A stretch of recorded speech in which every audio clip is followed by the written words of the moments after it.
तो last class में Planck's quantum theory कर लिया था। आज जो टॉपिक शुरू कर रहे हैं वो है फोटो इलेक्ट्रिक इफेक्ट।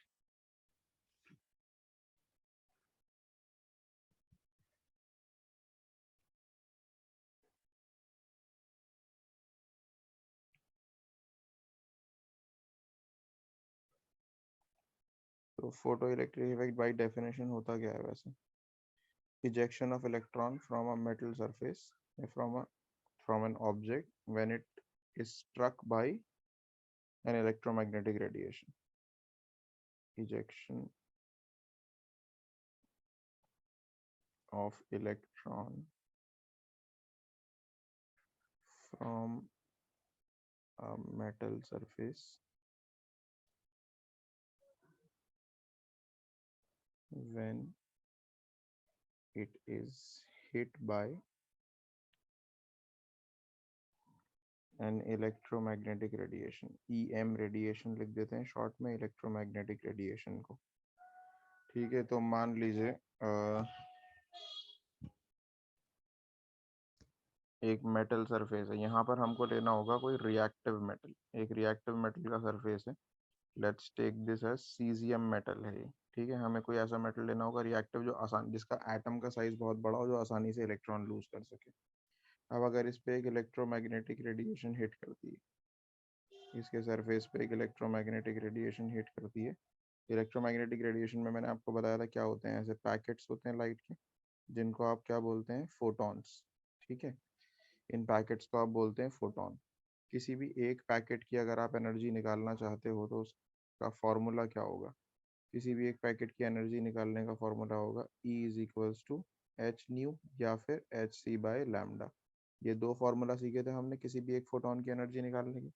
मान लेते हैं इसमें से एक पैकेट जो है, एक पैकेट के पास 10 जूल्स एनर्जी है फॉर एग्जांपल। ठीक है, जब ये वन पैकेट ऑफ लाइट इस मेटल सरफेस से टकराएगा, इस मेटल सरफेस से जैसे ये टकराएगा, जिस भी एटम से टकराएगा उस एटम से एक इलेक्ट्रॉन निकल जाएगा। ठीक है, उस एटम से एक इलेक्ट्रॉन निकल जाएगा। अब इलेक्ट्रॉन भी ऑब्वियसली किसी ना किसी फोर्स से तो बॉन्डेड होगा। उसको निकालने के लिए कुछ मिनिमम एनर्जी लगेगी। मान लो वो एनर्जी है 8 joules. 8 joules is the minimum energy that is required to remove an electron. आपके फोटोन के पास 10 जूल एनर्जी थी, निकालने के लिए एनर्जी जो चाहिए थी वो 8 जूल थी। इस 8 जूल एनर्जी को क्या बोलते हैं? इस 8 जूल एनर्जी को बोलते हैं थ्रेशोल्ड एनर्जी या फिर वर्क फंक्शन। दो सिंबल्स यूज किए जा सकते हैं, ई नॉट या डब्ल्यू नॉट। दोनों का मतलब वही है। ई नॉट को पढ़ते हैं थ्रेशोल्ड एनर्जी और डब्ल्यू नॉट को पढ़ते हैं वर्क फंक्शन। थ्रेशोल्ड एनर्जी और डब्ल्यू नॉट को पढ़ते हैं वर्क फंक्शन। दोनों का मतलब हाउएवर एकदम सेम होता है। क्या मतलब होता है दोनों का? Minimum energy required to cause photo electric effect या टू रिमूव इलेक्ट्रॉन। ठीक है, मतलब क्या है इसका? Minimum energy. इन दोनों का ही मतलब ये है, minimum energy required to cause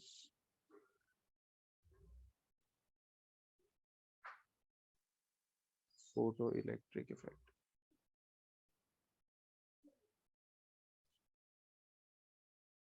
इसे बोलते हैं थ्रेशोल्ड एनर्जी या वर्क फंक्शन।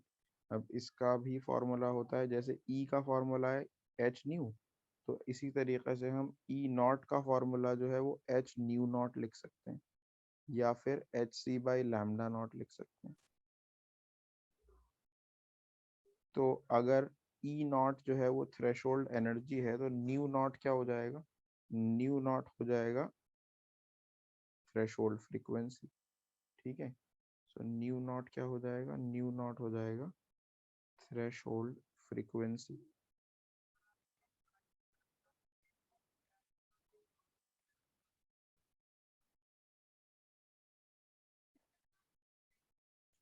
और लैम्डा नॉट क्या हो जाएगा? लैम्डा नॉट हो जाएगा थ्रेशोल्ड वेवलेंथ।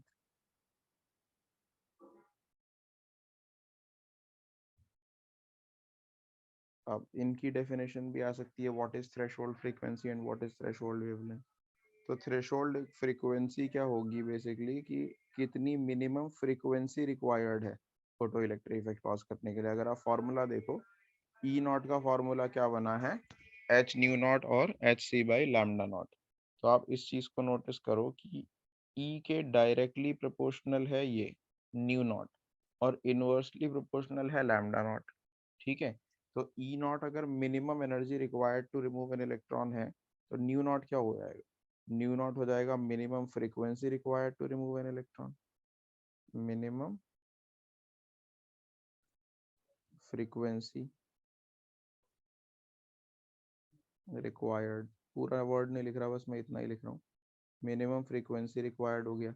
लेकिन लैम्डा नॉट मिनिमम नहीं होगा क्योंकि वो इनवर्सली प्रोपोर्शनल है, तो वो क्या हो जाएगा, मैक्सिमम वेवलेंथ रिक्वायर्ड। ठीक है, ई नॉट है minimum energy required to cause photo electric effect, nu naught है minimum frequency required to cause photo electric effect. लेकिन लैम्डा नॉट क्या है, मैक्सिमम। ये ध्यान रखना, ये है E naught minimum frequency energy required, nu naught है minimum frequency required, but lambda naught क्या है, maximum wavelength required to cause photo electric effect. ठीक है, क्योंकि रिलेशन जो है इनके बीच में वो इनवर्स होता है। ठीक है, तो आई होप यहाँ तक क्लियर है सबको।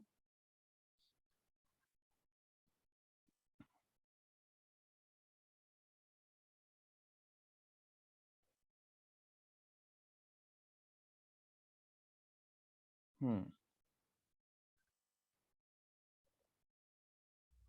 अच्छा, अब मैंने जैसे कि आपको बोला कि मान लो जो फोटोन टकरा रहा है उसके पास 10 जूल एनर्जी है, ये बोला मैंने। मान लो जो फोटोन टकरा रहा है उसके पास 10 जूल एनर्जी है और इलेक्ट्रॉन निकालने के लिए जो एनर्जी चाहिए वो आपको 8 जूल चाहिए। ठीक है, ये मैंने आपके सामने लिखी, 8 जूल एनर्जी चाहिए मिनिमम इलेक्ट्रॉन निकालने के लिए। तो इलेक्ट्रॉन के पास जब ये निकल के भागेगा तो कितनी एनर्जी बच जाएगी, 2 जूल एनर्जी इसके पास बच जाएगी। ये 2 जूल बेसिकली क्या हो जाएगी, ये 2 जूल इस इजेक्टेड इलेक्ट्रॉन की काइनेटिक एनर्जी हो जाएगी। ठीक है, 2 जूल क्या हो जाएगी इस इजेक्टेड इलेक्ट्रॉन की काइनेटिक एनर्जी। तो बेसिकली आपने काइनेटिक एनर्जी कैसे निकाली इजेक्टेड इलेक्ट्रॉन की, अगर मैं यहाँ फॉर्मूला लिखना चाहूँ, अगर मैं लिखना चाहूँ काइनेटिक एनर्जी के ई ऑफ इजेक्टेड इलेक्ट्रॉन, जो इलेक्ट्रॉन इजेक्ट हुआ उसकी काइनेटिक एनर्जी निकालने का फॉर्मूला क्या बना। तो kinetic energy of ejected electron ये बेसिकली इक्वल हो गई किसके हैं, कि कितनी एनर्जी से आपकी लाइट टकराई, एनर्जी ऑफ फोटोन 10 जूल थी, जो कि energy of photon minus threshold energy. Energy of photon में से अगर आप थ्रेशोल्ड एनर्जी माइनस कर दें तो आपको क्या मिल जाएगी, kinetic energy of ejected electron मिल जाएगी। यही तो किया आपने, 10 जूल में से 8 जूल माइनस किया और आपको 2 जूल मिल गया। तो बेसिकली अगर फॉर्मूला लिखें तो काइनेटिक एनर्जी का फॉर्मूला क्या बना, काइनेटिक एनर्जी का फॉर्मूला बना E minus E naught. E naught की जगह आप डब्ल्यू नॉट भी लिख सकते हैं। So this is your first formula, kinetic energy of the ejected electron is equals to energy of photon minus threshold energy. और ई का फॉर्मूला भी हमने क्या लिखा ऊपर, एच न्यू, और ई नॉट का फॉर्मूला लिखा एच न्यू नॉट। तो इस दोनों में से एच कॉमन आ जाएगा, एच अगर कॉमन आ जाएगा तो ब्रैकेट में क्या बचेगा, न्यू माइनस न्यू नॉट। ठीक है, तो ये इसी फॉर्मूले को एक्सपैंड कर दिया थोड़ा सा हमने। अब अगर न्यू को भी हम कुछ और एक्सपैंड कर लें, न्यू को हम सी बाई लैम्डा लिख सकते हैं, अभी हमने लास्ट क्लास में सीखा था, सी बाई लैम्डा। और इसको न्यू नॉट को लिख सकते हैं सी बाई लैम्डा नॉट। तो अब सी भी कॉमन आ जाएगा इसमें से, अगर इसमें से सी भी कॉमन आ जाएगा तो काइनेटिक एनर्जी का फॉर्मूला क्या बनेगा, एच सी दोनों कॉमन हो गए और अंदर क्या बचा, 1/λ माइनस 1/λ0। लैम्डा नॉट मैंने आपको बता दिया, threshold wavelength, the maximum wavelength that can cause photo electric effect. ठीक है, तो फॉर्मूला आपका 3 तरीका से लिख दिया हमने, one using energy, one using frequency, one using wavelength.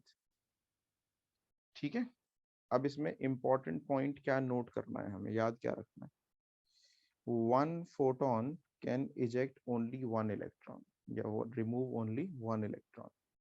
One photon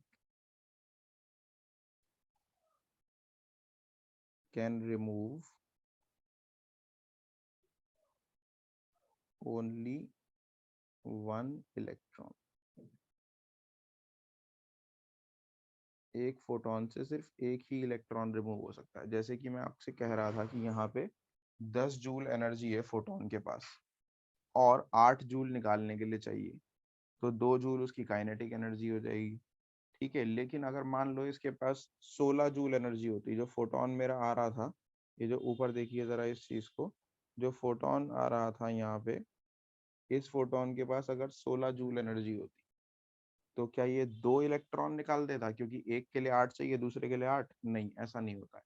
ठीक है, 16 जूल एनर्जी होती तो 8 जूल इलेक्ट्रॉन निकालने में जाती, 8 जूल जो है वो क्या बन जाती, उसकी काइनेटिक एनर्जी बन जाती, 2 जूल की जगह 8 जूल हो जाती फिर।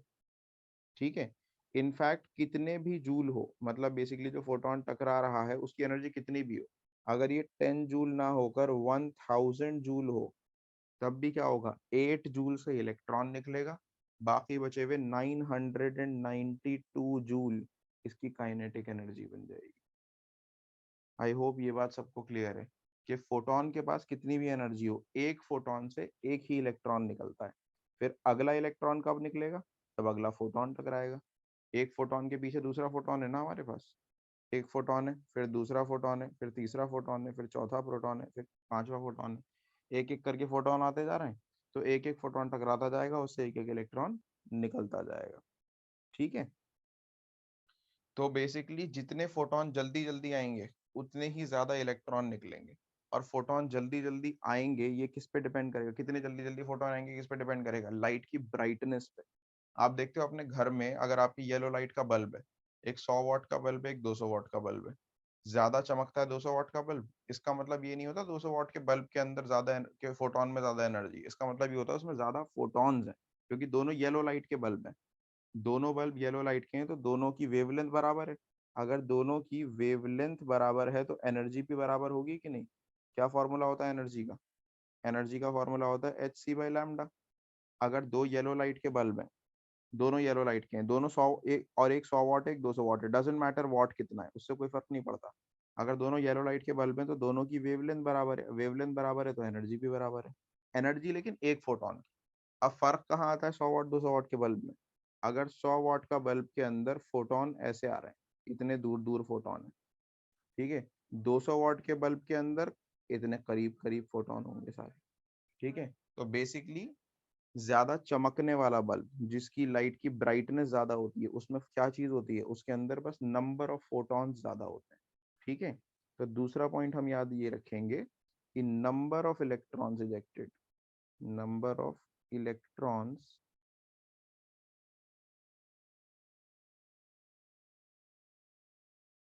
ejected depends on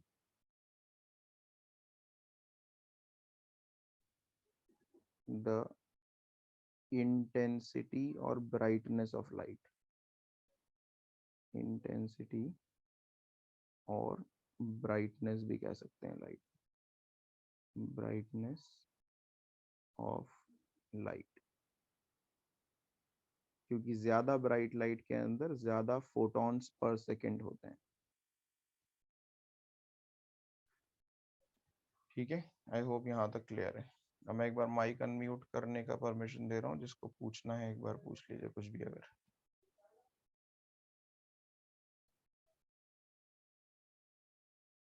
किसी को कोई डाउट है बताइए।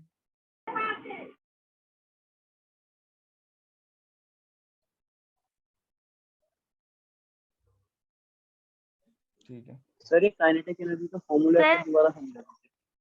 काइनेटिक एनर्जी का फॉर्मूला, अब देखो यहाँ पर जो फोटोन टकरा रहा था उसके पास 10 जूल एनर्जी थी ना, मैंने कहा ये जो फोटोन टकरा रहा है, मैंने ये बोला ये फोटोन में हाईलाइट कर रहा हूँ दोबारा से, ये जो टकरा रहा है इसके पास 10 जूल एनर्जी थी। ठीक है, इलेक्ट्रॉन निकालने के लिए कितनी एनर्जी चाहिए थी? 8 जूल। 8 जूल। तो सर 1 जूल। जूल ये तुमने कैसे पता लगाई काइनेटिक एनर्जी? 10 में से 8 जूल इलेक्ट्रॉन निकालने में इस्तेमाल हो गई, है ना, और बची कितनी, 2 जूल, राइट, ऐसे ही पता लगाया ना। Yes sir. तो ये 2 जूल बेसिकली पता कैसे लगाया, तो मैंने जितनी काइनेटिक एनर्जी निकाली है ना 2 जूल, कैसे पता लगाया, 10 जूल में से 8 जूल माइनस करा, 10 जूल क्या था, एनर्जी ऑफ फोटोन, और 8 जूल क्या था, थ्रेशोल्ड एनर्जी। तो बेसिकली एनर्जी ऑफ फोटोन में से थ्रेशोल्ड एनर्जी तुमने माइनस करी है ना, तभी तो आई है काइनेटिक एनर्जी 2 जूल, 10 में से 8 जो माइनस करा है। बात समझ में आई। Yes sir. और नीचे जो इसका डेरिवेशन करा है वो आ गया समझ में, वो भी बताऊं। सब बता दीजिए। एनर्जी जो है बेसिकली, एनर्जी का फॉर्मूला क्या होता है, एच न्यू, एनर्जी की जगह एच न्यू पुट कर दिया, ऐसे ई नॉट की जगह एच न्यू नॉट पुट कर दिया, ठीक है।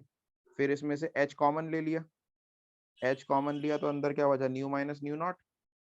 फिर ये एक फॉर्मूला बन गया, फिर न्यू की जगह पे आप सी बाई लैम्डा ले सकते हो, न्यू नॉट की जगह पे सी बाई लैम्डा नॉट ले सकते हो, राइट। Yes sir. तो फिर सी भी कॉमन आ गया, सी कॉमन आया तो अंदर क्या बचा, 1/λ माइनस 1/λ नॉट, ठीक है।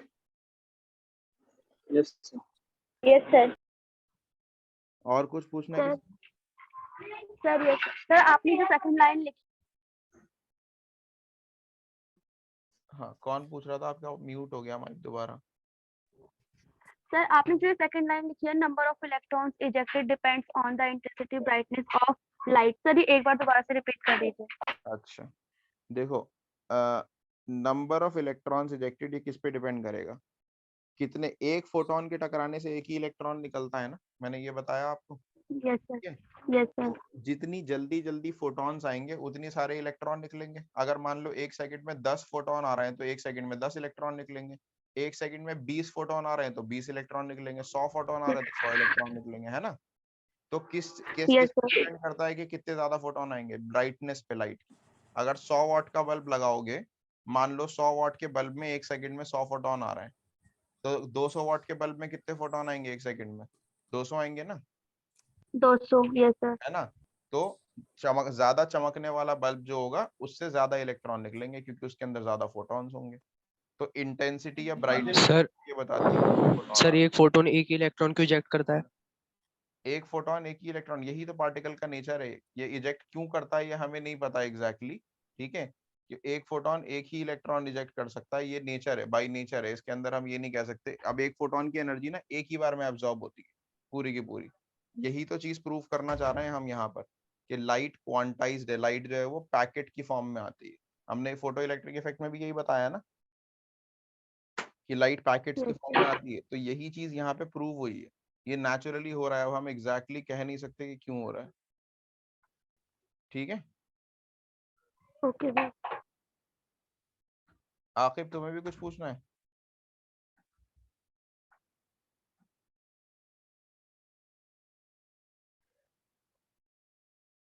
हाँ और किसी का कोई क्वेश्चन। No sir. ठीक है फिर क्वेश्चंस ट्राई करते हैं इसके ऊपर।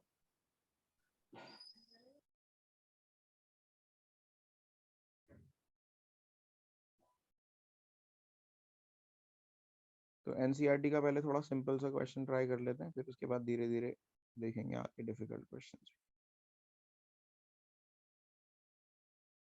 ये जो क्वेश्चन नंबर 12 है ये पढ़िए जरा।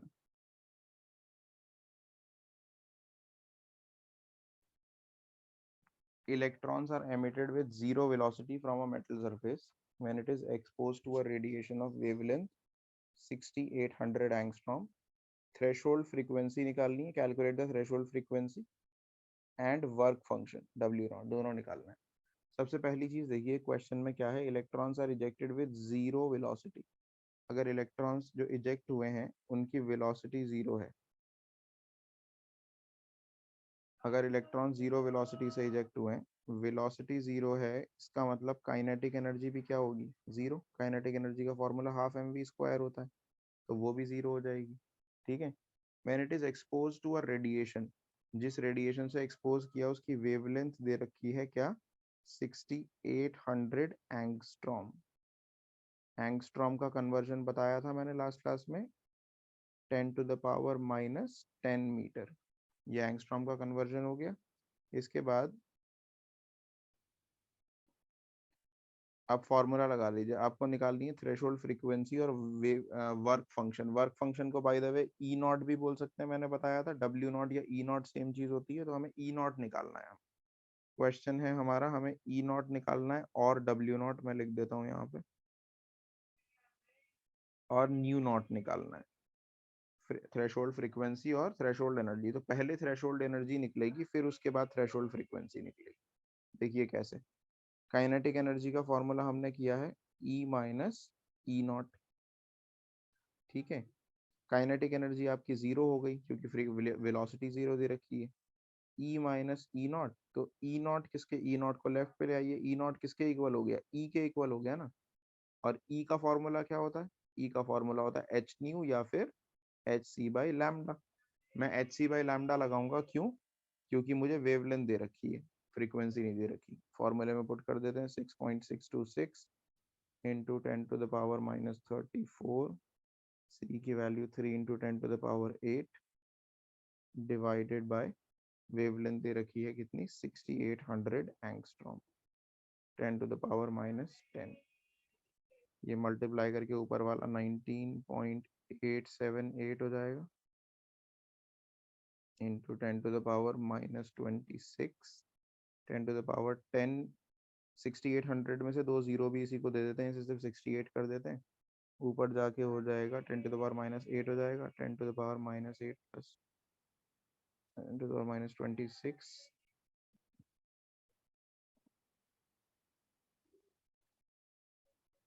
माइनस ऊपर जाके प्लस हो जाएगा, ये आ जाएगा आपका 19.878 डिवाइडेड बाय 68।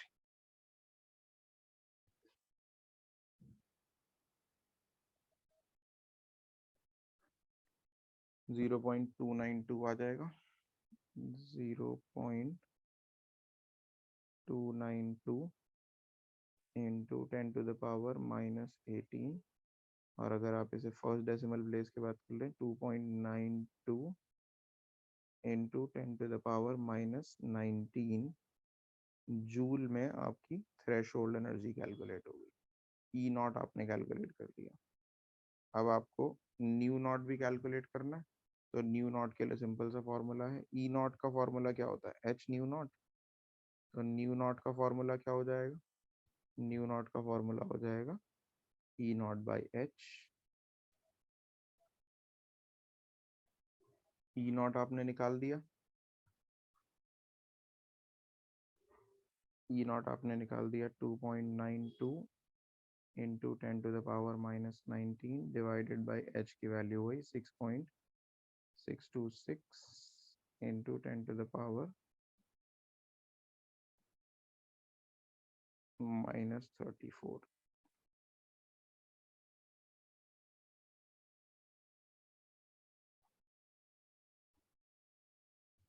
ठीक है। ये 10⁻15 बन गया, 2.92 डिवाइडेड बाय 6.626, ये 0.44 हो गया। अगर इसे आप 4.4 कर लेंगे, 4.406 तकरीबन आएगा, ये 10⁻14 बन जाएगा। ठीक है, so this comes out to be your threshold frequency in hertz. I hope ये क्लियर है। Any doubts?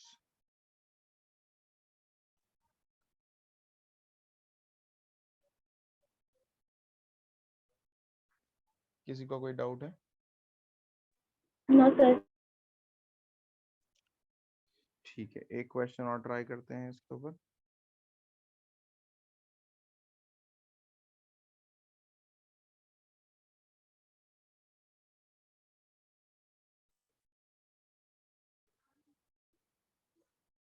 क्वेश्चन नंबर 9 पढ़ेंगे सब लोग।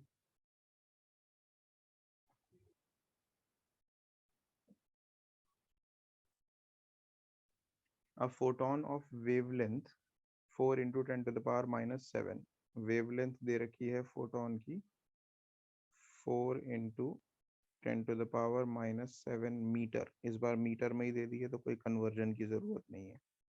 Strikes the metal surface, work function of the metal W0 या E0 कुछ भी बोल दो, ये आपको दिया है कितना 2.13 इलेक्ट्रॉन वोल्ट में दिया है।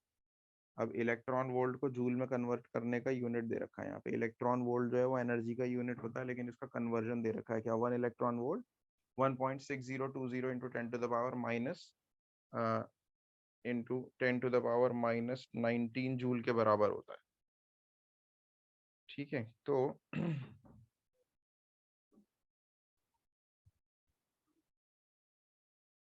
कन्वर्ट कर देते हैं इसे।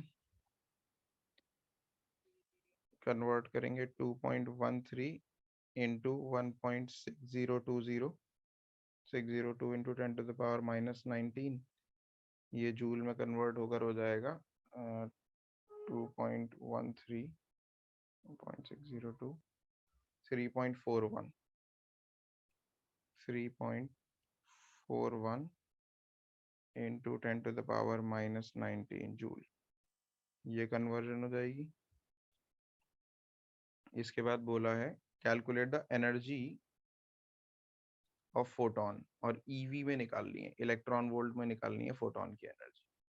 ठीक है, एनर्जी ऑफ फोटोन निकालनी है, पहला पार्ट क्वेश्चन का first part, energy of photon. Energy of photon का फॉर्मूला क्या, एच न्यू या फिर एच सी बाई लैम्डा, क्योंकि वेवलेंथ दे रखी है तो एच सी बाई लैम्डा लगा देंगे।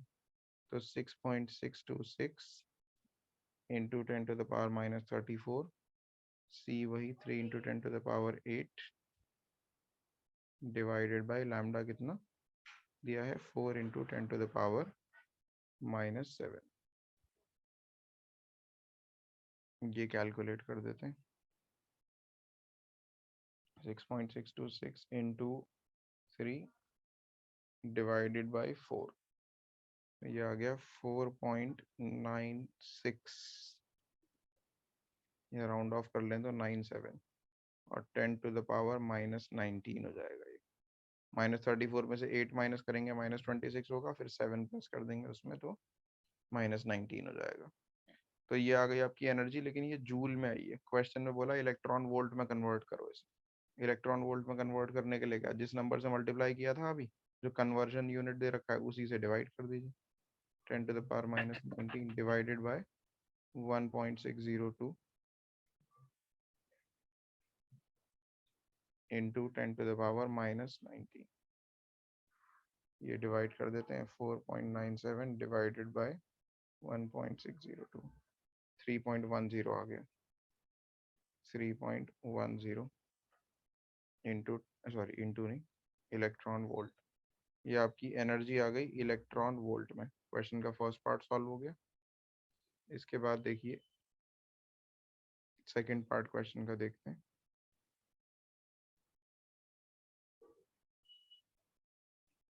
इसी क्वेश्चन का सेकंड पार्ट आपको दे रखा है।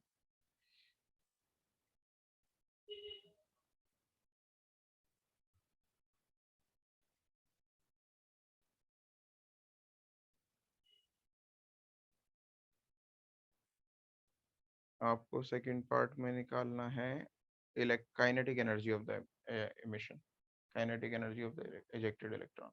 जो भी आपका इलेक्ट्रॉन इजेक्ट हुआ है उसकी काइनेटिक एनर्जी निकालनी है। तो काइनेटिक एनर्जी का फॉर्मूला क्या होता है, E minus E naught.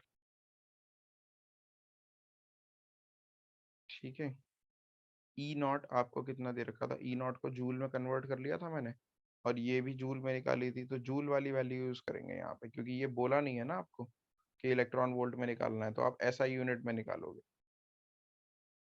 E not को आपने जूल में इसीलिए कन्वर्ट करा था बेसिकली, इसी पार्ट के लिए। ठीक है, ई आपने कितना निकाला है, ई आपने ये निकाला है 4.97 इंटू 10⁻⁻19, 4.97 इंटू 10⁻⁻19, और ई नॉट कितना कन्वर्ट करके कितना हो गया था, कन्वर्ट करके हो गया था 3.41 इंटू 10⁻⁻19। इसमें से 10⁻⁻19 कॉमन आ जाएगा, 4.97 में से 3.41 सब्ट्रैक्ट कर देंगे आप।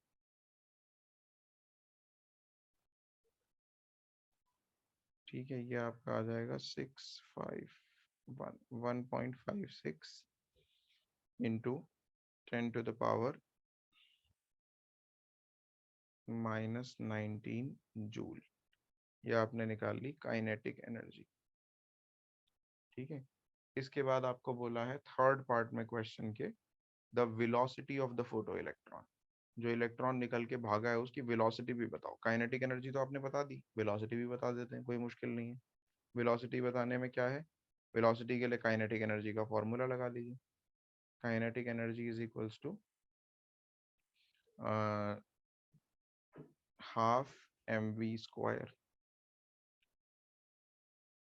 ठीक है, तो काइनेटिक एनर्जी आपने निकाल ली है 1.56 into 10 to the power -19 joule, half ऐसे ही आ गया।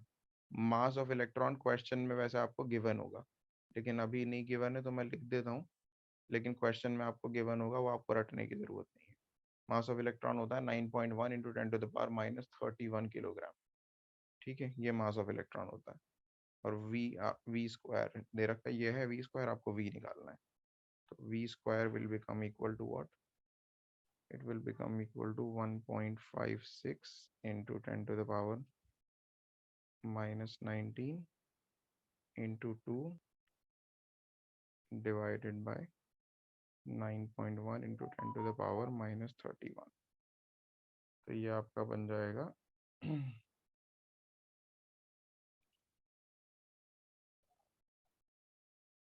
ये बन जाएगा 0.342 into 10 to the power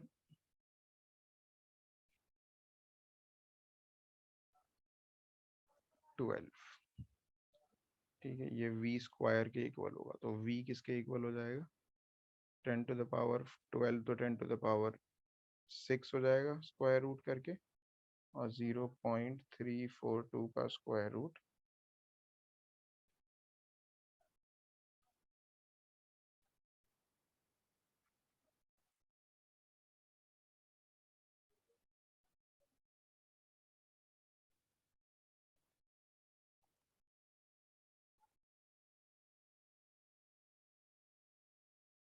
0.584 0.584।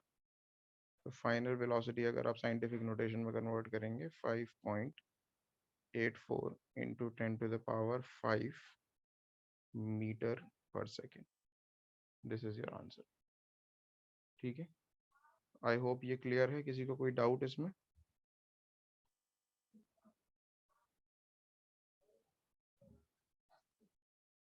No sir.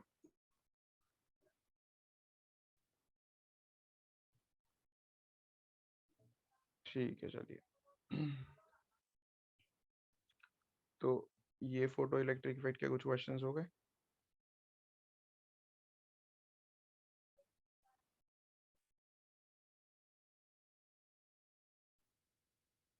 अभी की क्लास का सेशन एंड होने वाला है।